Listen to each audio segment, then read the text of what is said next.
मधुर मनोहर अतीव सुंदर ये सर्व विद्या की राजधानी राजधानी।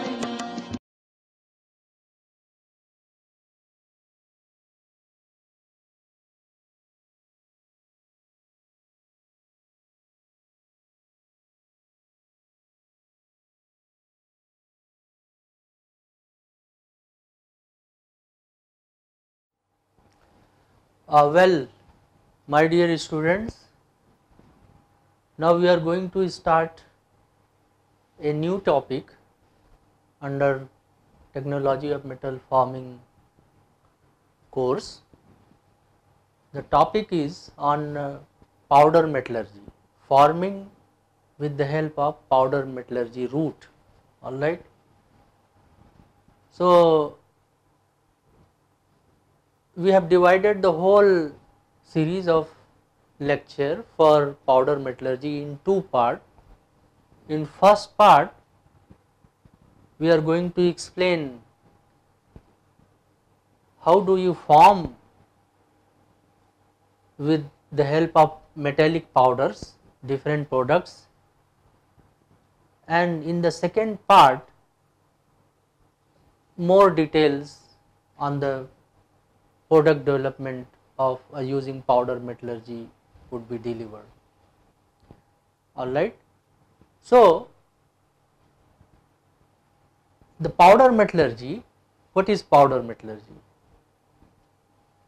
See, we are using powders, metallic powders for producing different varieties of products.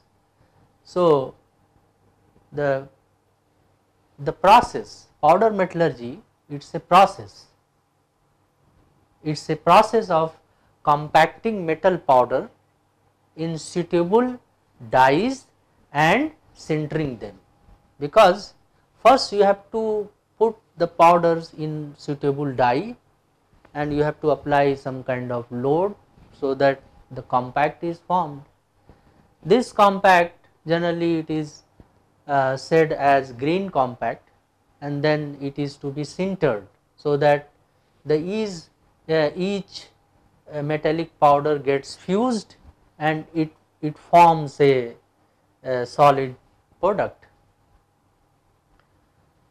The powder metallurgy process, it is also called as a net shape part of fairly complex shape.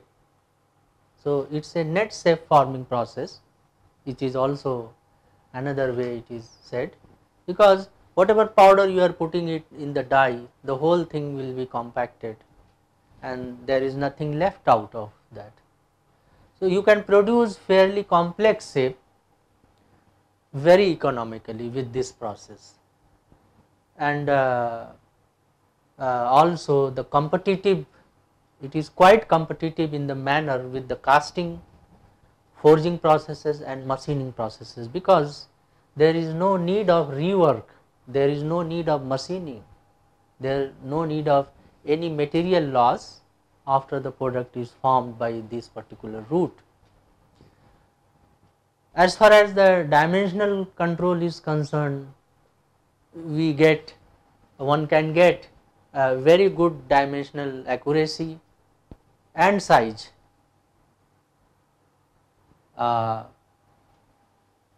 You can also get like the very good dimensional accuracy from balls for ballpoint pen as well.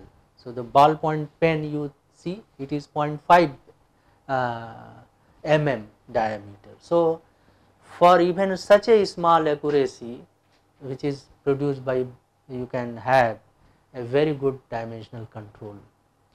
Not only from the ball, for the ball pen, you can have a part weighing around 200 pounds also. So, that means a very larger part can also be produced with powder metallurgy. Look at this figure where the method of producing powder metallurgy process is explained. So, as I said, the metallic powders are used.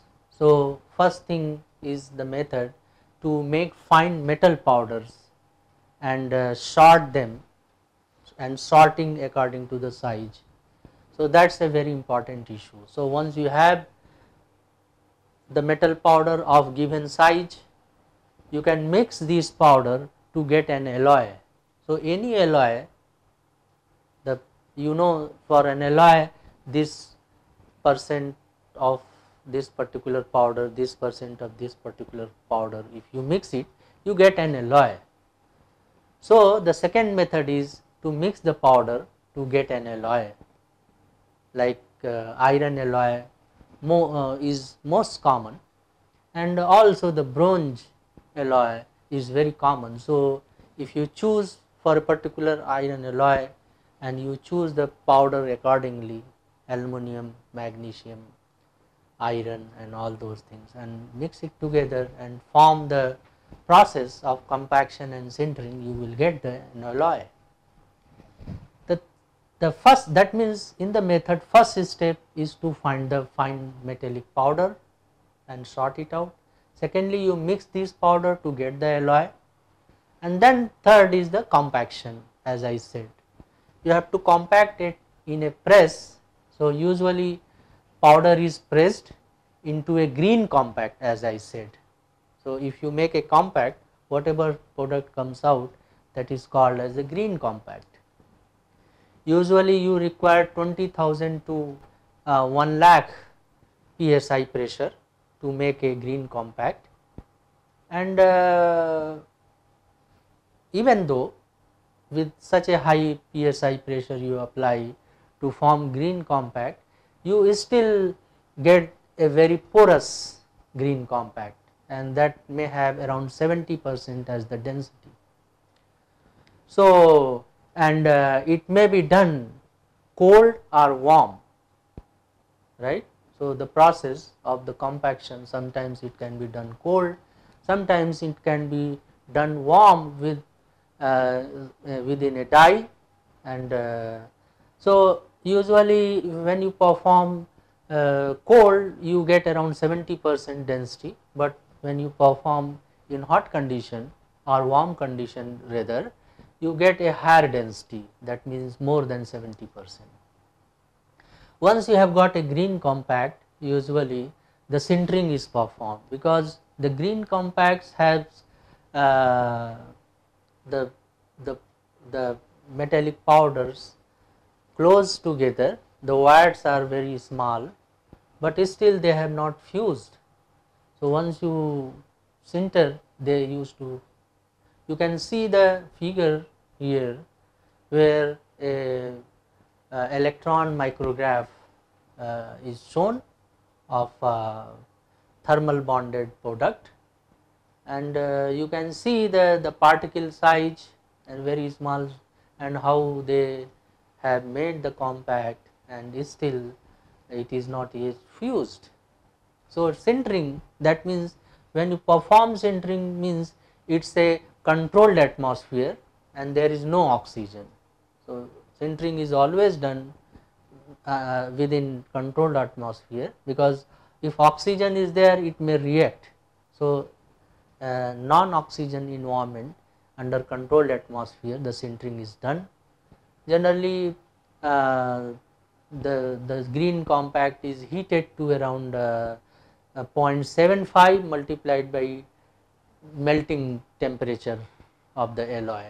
So, the heated to 0.75 multiplied by the melting temperature of the alloy, and at this temperature what happens, the particles bind together. So, they fuse together and make a bond, and but no doubt the part will shrink in size slightly, because the once it gets fused, the pores would be reduced, and density will increase up to 95%, and because the strength is directly proportional to density.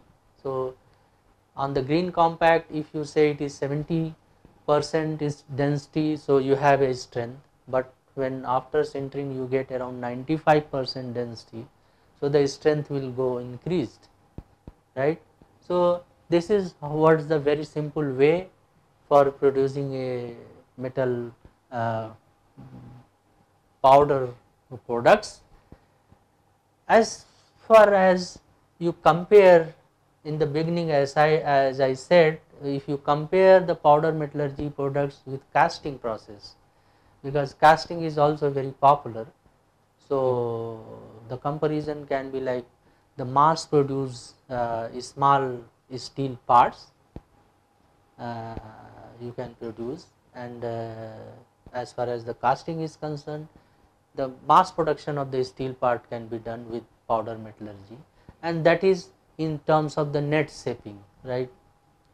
And that is how with powder metallurgy process, if you compare with the casting, it is less wastage, there is almost no wastage, and you form usually an alloy with powder metallurgy.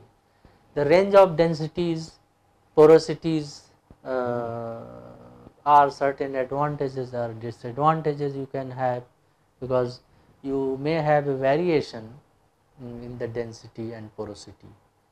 So, and but you, that is how you do the sintering, so that these flaws you are able to remove. And you know, in the sintering process and overall powder metallurgy process, forming process, you require less energy as compared to the other forming processes, but the smaller parts and less complexity part, like for example 2.5D sheet form part is very difficult to produce with powder metallurgy. Okay, so no doubt the ball pen balls are produced with uh, uh, metallurgy, powder metallurgy route, but less than that, say 0.5, less than 0.5 mm or so, it is very difficult to make with powder. And similarly the sheet form, where the any product having the thickness to be very small, that is also very complex to make with this process.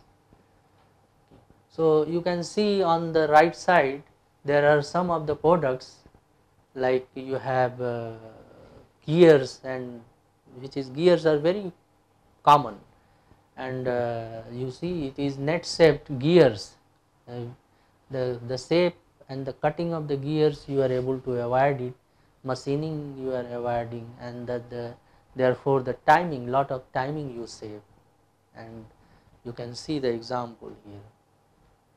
So as far as the size of the particle is concerned within the sintered this powder metallurgy, as I said, when you form an alloy, the size may be different, the size of different composition of the metal powder to form an alloy, it may be different. If you see the range of the particle size, you can see this micrograph. There are very small size particle as well, and there are very bigger size particle as well, and you can see here. So it happens, that is the usual, and because of this difference in the particle size only, there is a slightly porous appearance comes out on these products. So you can see the appearance of a product which is formed with this kind of particle size, which is very common in metal form products, metal powder form products. The metal powder metallurgy route is very common as far as the cutting tools are produced. You can look here, the cutting tools where you use Surmet's cutting tools, there you have a ceramic kind of thing and metal composition. So Surmet is a ceramic and metal composite. You mix the powders of ceramic powders and metallic powder, you form a good composition, and then you accordingly you can see the Surmet cutting inserts for the lathe operations. Most of the cutting tools of cermets are very popular, which is produced by powder metallurgy routes. There is another example where if you see the microstructure of the ceramic particle in the metal matrix, which is shown here, it is very finely mixed, the ceramic particle and the metallic powder to form a cermets. On the other hand, the second example where you have the cermet tipped saw blade for very long life, you can see here. So that is another example. So you see the manufacturing with the compacts and all that, the proper die, it has become so easier and less time consuming, and having a very good quality of the products being produced with powder metallurgy route. As far as if you compare the conventional forging process and the forging of powder metal blanks, so you will find that the composition of conventional forging and the forging of a powder metallurgy preform to produce a gear blank, for an example, if you take our gear. So moving left to the right, if you see the top sequence shows the sheared stock, which is upset section, and it is forged blank, and exterior and the interior is scrap associated with conventional forgings. The finished gear is generally machined from the blank with additional generation of scrap, right.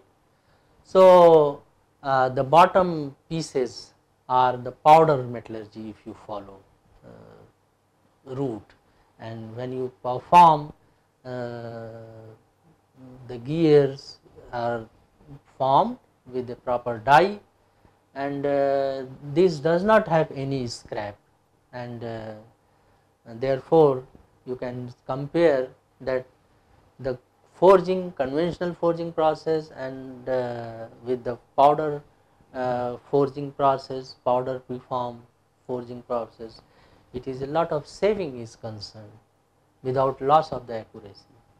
On the other hand, this figure shows the powder metallurgy forged connecting rod, and this have been produced by in numbers in millions. Okay. So that is how the powder metallurgy it compares very well with the conventional forging processes of the bigger size products like your gears and the connecting rod here. And you know, there is no compromise on the strength and the life of the product when you produce it by powder metallurgy route. So that is a very good point to be noted here.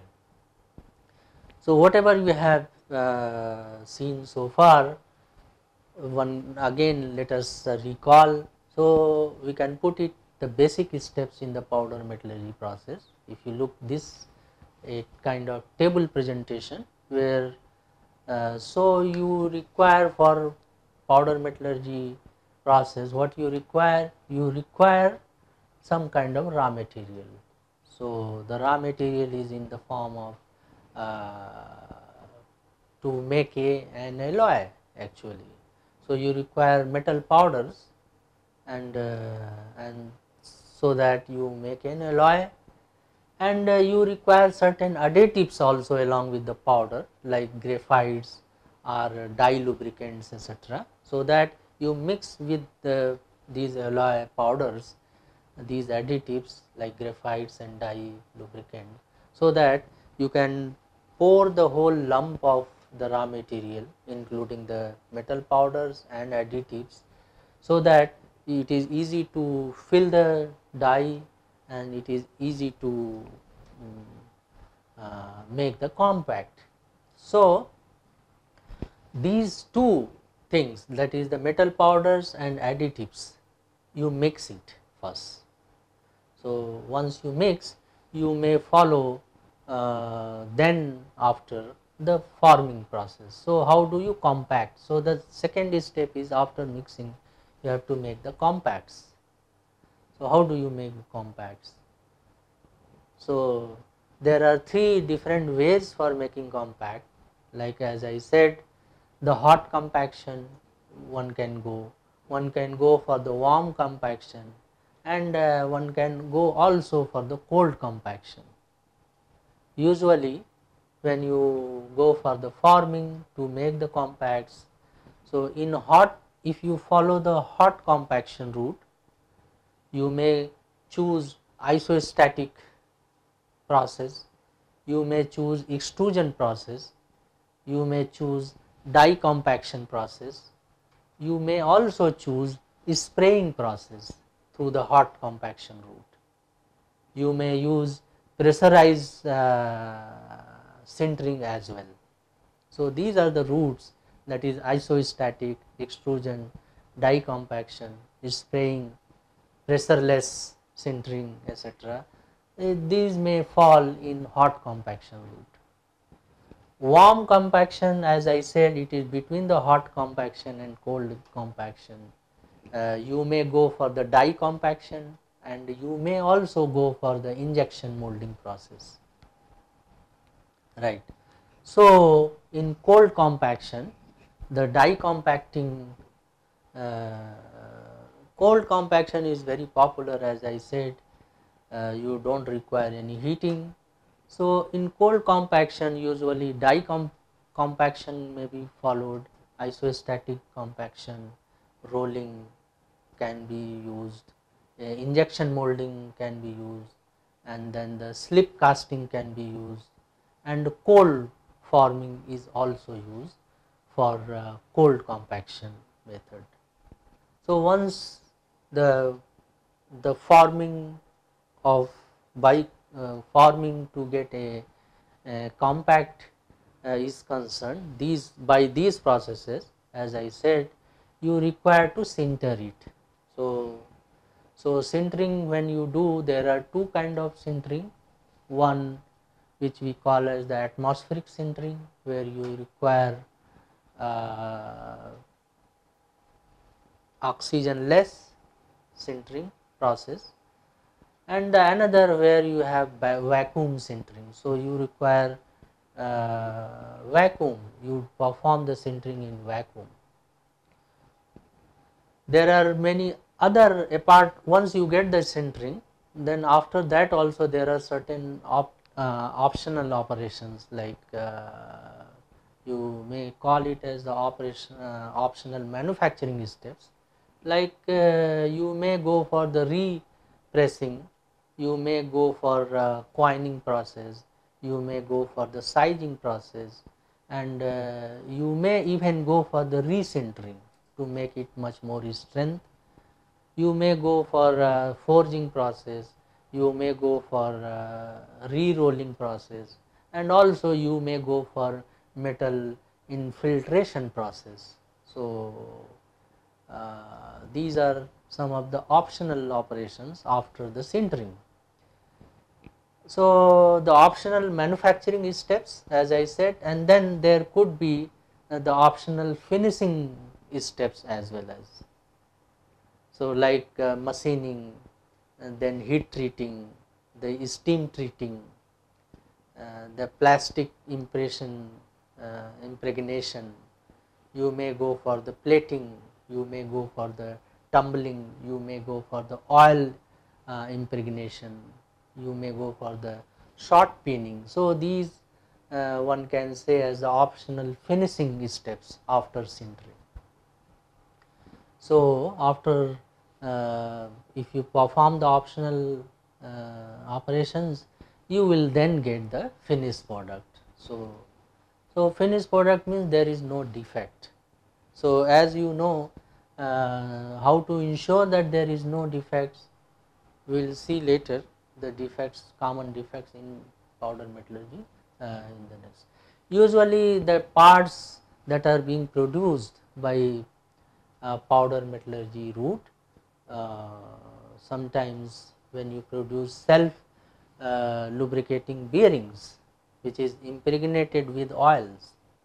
So, this is also very example when you produce self lubricating bearings impregnated with oil, when you brake pads with embedded ceramic fibers, when you make machine tool cutting instruments like ceramics, ceramic metals, and higher heat absorption components you produce.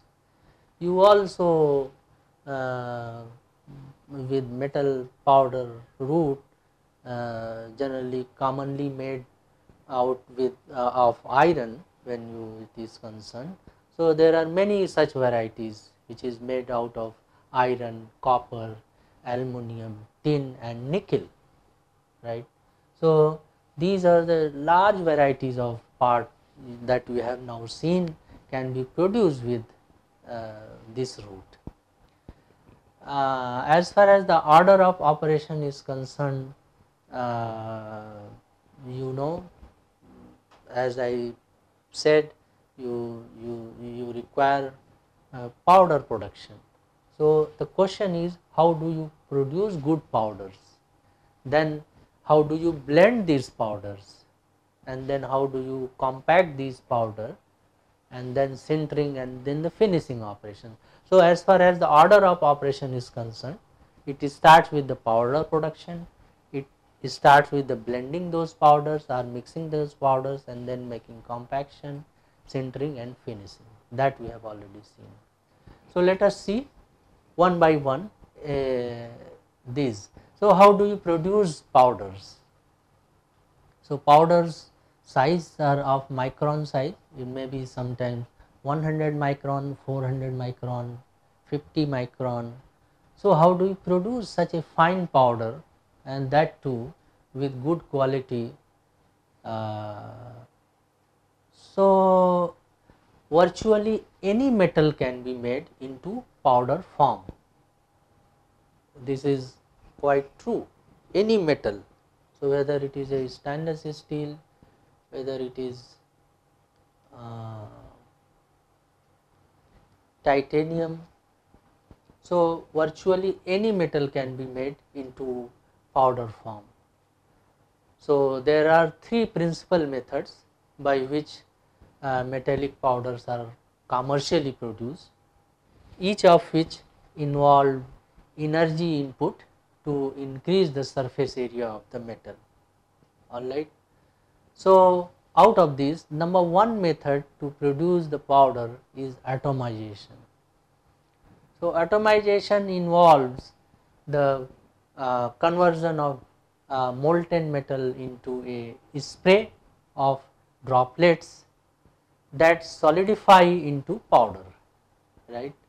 So, it is the most versatile and popular method for producing metal powder today, right. Usually one can have gas atomization, one can have water atomization as well as.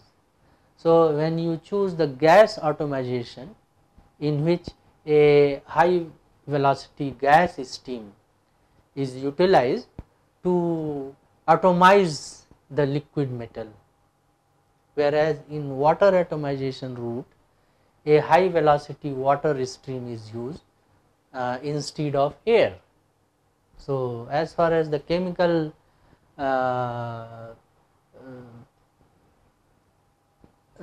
so the atomization is the way. Second method is the chemical electrolytic process.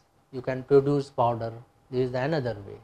So, in chemical electrolytic process, and electrolytic cell is set up in the form of cell. So, an electrolytic cell is set up in which the source of the desired metal is the anode.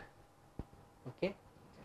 So, the anode is slowly dissolved under an applied voltage, and it is transported through the electrolyte, and it is deposited on the cathode. right. So, the deposit is then removed, then it is washed and dried to yield a metallic powder of a very high purity. So, chemical electrolytic process, it is used to produce very high quality purity metal powders. In addition, mechanical methods are occasionally used to reduce powder size. However, these methods are much more commonly associated with ceramic powder production. When you produce ceramic powders, then you go for the metallic method, mechanical way. So, you use balls, you use hammers and all that, so that you reduce the size, powder size further. Okay. There is another way of producing powder, we call it as a comminution. So, comminution. So, comminution is a term we use for the technique for reducing particle size in ceramic processing and deliver mechanical energy in various forms. So, generally two types of comminution operations are distinguished. Number one, we call it as the crushing and another is called as grinding. So, what happens in crushing? So, the crushing, the reduction of large lump of particle from say from mine to a smaller size for subsequent further reduction is done. Okay. So, several stages may be required. For an example, you require primary crushing, then you require secondary crushing and all those things, right. So, after crushing you require to grind it. So, the grinding is another process that refer to the operation of reducing the small pieces after crushing to a fine powder, right. So, grinding is accomplished by abrasion and impact of the crushed mineral by the free motion of unconnected hard media such as balls, pebbles or rods, right. So, when you use the way, whether you use ball, pebbles and all that, so one can go for the ball mill. So, in ball mill you have hard spheres mixed with the rock stock, a kind of the stock of the ores and all that, whatever are that is to be commuted are rotated inside a large cylindrical container.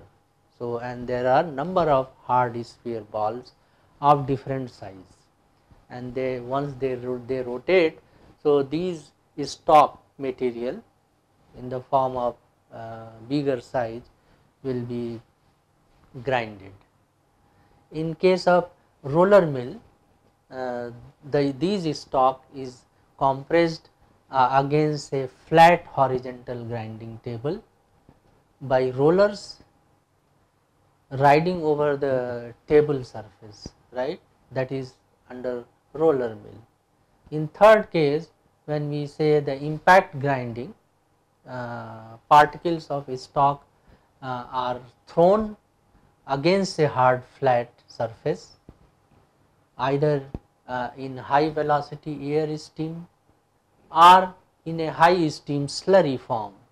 So, the impact will fracture the pieces into smaller particles, and that is how we call it as the impact grinding. So, these are the some different ways of grinding. Then the second phase is once you have got the powders by these way different varieties, how do you blend it? Blending means mixing. So, blending means mixing several powders of different size. Okay. So, because the powders you have to bind it. So, blending you require a dry lubricant or an antioxidant for uniform compaction. So, generally this is done carefully to avoid explosion sometimes. So, you have to choose a proper dry lubricant or antioxidant, and you have to mix with all those things uniformly to form a uniform compaction. So, the blending of all the things can add, you require some kind of lubricant. So, why you put the lubricant? Because once you blend with the help of some antioxidant, it should not stick with the mold wall. So, to avoid the sticking with the mold wall, you have to add additional lubricant, and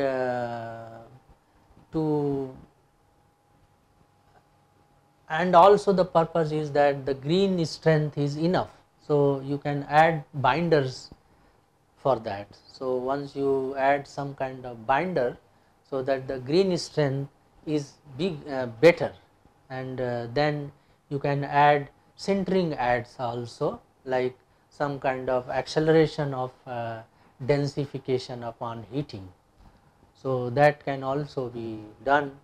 So, the sintering add, like you some kind of chemicals, some kind of you would discuss, so that the acceleration of densification upon this heating can be achieved. So, that is how you can add some sintering add also.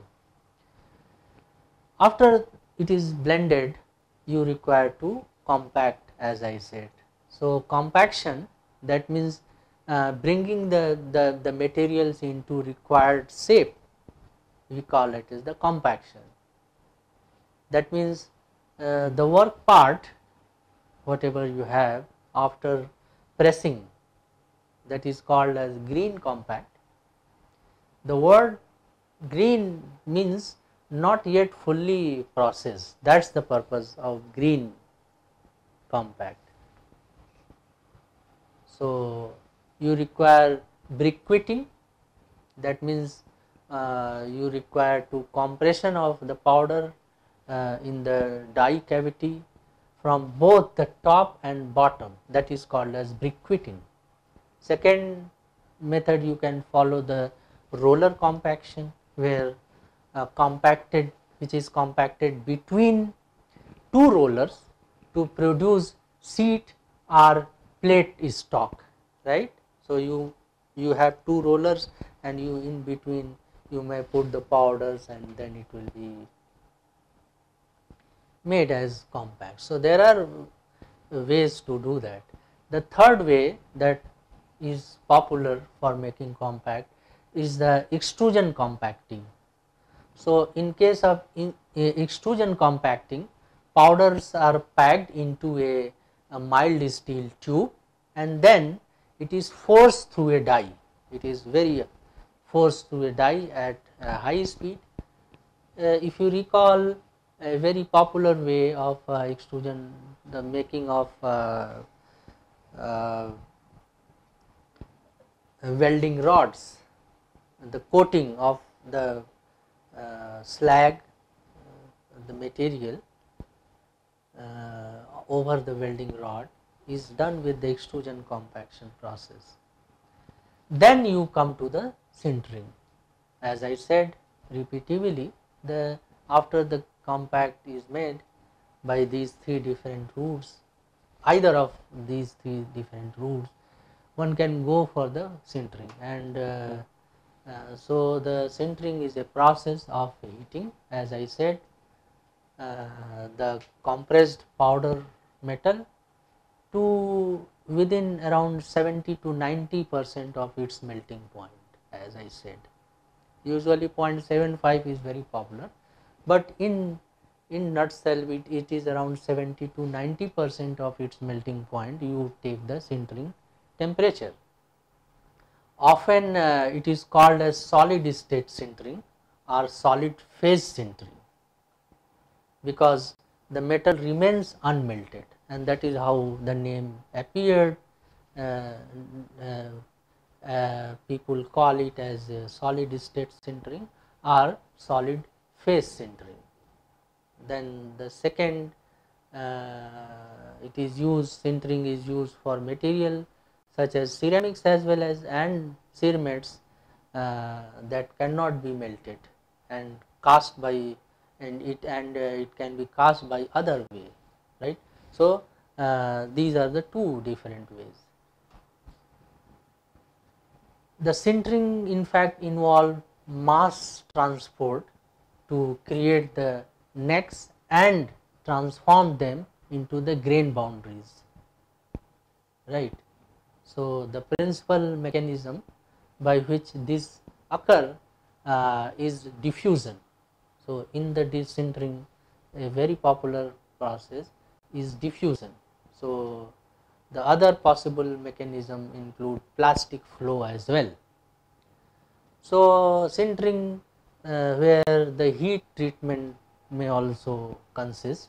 So the heat treatment consists of the three steps during the sintering, like the preheat, in which lubricant and binders are burned off, and then it is sinter and then cool it down. So that's a kind of heat treatment may also be there. So in the form of preheating, and then you require the finished or sintered parts. So after finished and sintered part, you require secondary operation, as I said, if you recall the earlier slide. So in the secondary operation, that is done for the densification and sizing purpose. So secondary operations are performed for densification and sizing. So you may require repressing, that is the part is squeezed in a closed die to increase density and improve physical properties. And then you may have a sizing, that is the forcing the part through a finished die to provide dimensional accuracy. And then the coining, you require coining, where the pressing details into the surface is required. And then the fourth as the machining. So the machining require other thing. In usual case, the infiltration and impregnation is also required, where because the powder formed parts can be very porous, it is very porous. Other materials can be placed in the wire, therefore to enhance the properties of the product. So this is what is called as infiltration and impregnation. So this will lead to the prevents moisture penetration, then it will lower the frictional properties as well, and the infiltration also, pores are filled with a molten metal sometimes, infiltration. And impregnation, in case of impregnation, impregnating the sintered part with oil to create a self lubricating bearings. So that is also a class, and that is how it is called as the impregnation. The advantage of these, that is the infiltration and impregnations, are that you have the wide range of mechanical and physical properties available. One can, the parts made from high melting point metals, and the high production rate on relatively complex parts are possible, and you require good dimensional control, you require very good dimensional control, and impregnating and infiltrating is another good advantage when you use powder metallurgy route. The only limitation with powder metallurgy is the size of the part. Very small part, it is very difficult, and even the complexity of the shape of the part is also limited. Very complex part where the powder is not able to reach while compaction, while as far as the green compact is very difficult to produce. So complex part, there is a limitation, a size is limitation, and the high cost of the powder metal compared to the other materials. Sometimes the as you go for the purity of these powder metals, say if you go for the copper 99.99%, so it becomes very costly. 97.34% it is all right, but once you go at the 99%, the cost of the powder becomes very high as compared to the usual metal. So that is another limitation as far as the powder cost is concerned. And apart from that, you require high tooling cost for small production runs as well, as because whether you produce 10 piece or 100 piece usually, then you have to produce the whole die and other tooling. So for a small production run, the high cost of the toolings are very high, and as far as the strength is concerned, you are going to get lower strength and ductility than the forging. So that's another limitation as the strength is concerned if you compare with the forged one. So these are the some of the slides that I wanted to show you, where the porous metal, there is another route when you require to make the porous alloy. There is another area. These porous alloy, metallic alloy are now popular to make it bridges and all that over sea and all that. So that is the floating kind of thing. And also these porous metals are becoming popular to reduce the weight and very high strength as well, as because these pores are made in a very programmed way. So first the weight is light and it has a very good tremendous absorption, shock absorbing, and so in automobiles and all that, these porous metals are becoming popular day by day, and which is made by powder metallurgy route, right. So this is another slide where the oil impregnated porous bronze bearings are shown. So it acts as a self lubricating bearings, as I said. This is another example where the connecting rods has been made with powder, and on the right side you have the powdered metal transmission gear. So you know the kind of strength required in transmission gear. So if it is possible to produce with these powders. Usually the warm compaction method, one can go for 1650 ton presses, like for this,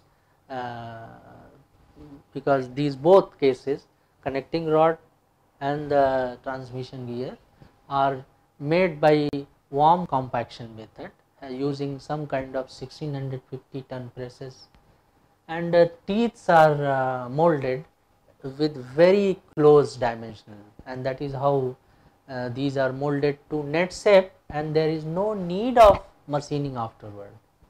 Usually the ultimate tensile strength is found to be 1,55,000 psi, and thus if you see these parts, the costs, as if you compare with the original forged parts, usually 30% cost saving over the original forged parts are produced. So that makes the beauty of this particular process, powder metallurgy.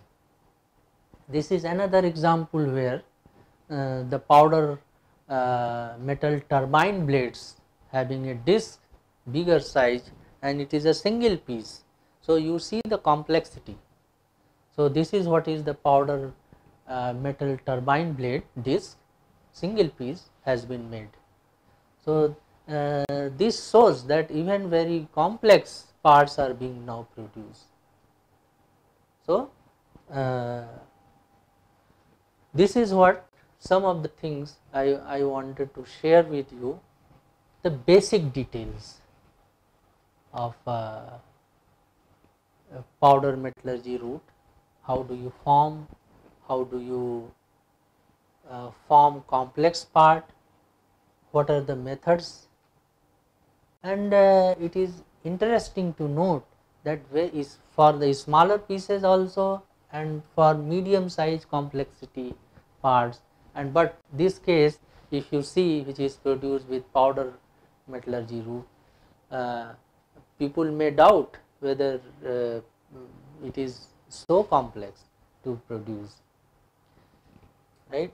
So, in the second lecture we would further continue to discuss on the powder metallurgy. I thank you all for your kind patience, and I would once again request you to give your valuable feedback for future improvement. So, thank you very much all of you, thank you.